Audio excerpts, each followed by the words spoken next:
የንጋት ተፈታኞች ሶስት አይነት ፈተና ነው የሚጠብቃችሁ። ምን አይነት? ቨርባል ሪዝኒንግ፣ ሎጂካል ሪዝኒንግ እና አናላይቲካል ሪዝኒንግ የሚባል ወይም ደግሞ ኳንቲቴቲቭ ሪዝኒንግ ማለት ነው። ስለዚህ ከነሱ ውስጥ ደግሞ ቨርባል ሪዝኒንግ ውስጥ በደንብ የምታጠኗቸውን ነገሮች ልንገራችሁ።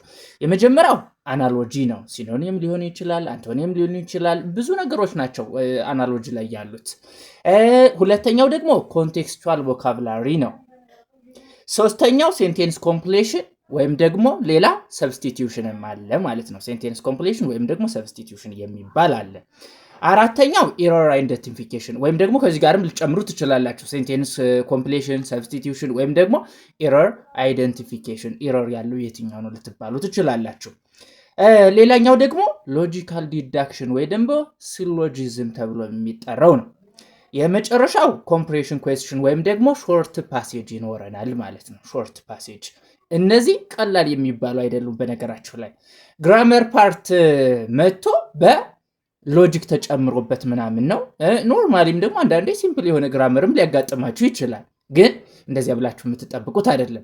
አንዳንዴ የሚገርማችሁ ነገር እንግሊዘኛውን ጭራሽ በቃ ማታውቁት ቃል ከየት ተፈልጎ እንደሚመጣ ወይም ደግሞ ሆን ብላችሁ እንዳታውቁት የሚመስል አይነት አመጣጥም ሊመጣባችሁም ይችላል። ስለዚህ ቨርባል ሪዝኒንግ ላይ ብቻ እነዚህን በደንብ ታጠናላችሁ። ጥያቄዎችን ከዚህ በኋላ ለ2 ወር በተከታታይ በደንብ እንሰራለን። ሎጂካል ሪዝኒንግ እና አናላይቲካል ወይም ደግሞ ማቴማቲክስ ፓርት እና አፕቲቲዩድ የተጨመረበት እሱንም ደግሞ ይጠብቀናል። ስለዚህ በደንብ አሪፍ አድርገን እንዘጋጃለን። ምናልባትም ጥሩ የሆነ ውጤት ታመጣላችሁ። ከስራ ጋር ስለሆነ አሁን ጀምራችሁ በደንብ መበርታት ይጠበቅባችኋል።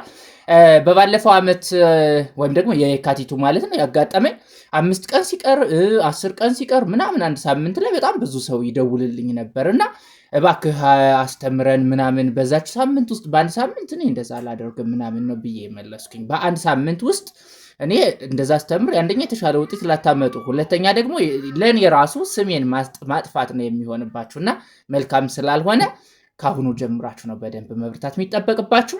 እዛ እንደገና ደግሞ ኤንጋት ኤግዛም የሚል ፕሌይሊስት ውስጥ ከዚህ በፊት የነበሩትን ጥያቄዎችም እየሰራዋቸው ስላሉ እነሱንም ገብታችሁ ደግሞ ማየት ይኖርባችኋል ማለት ነው። ወደኋላ ተመልሳችሁ መልካም ጊዜ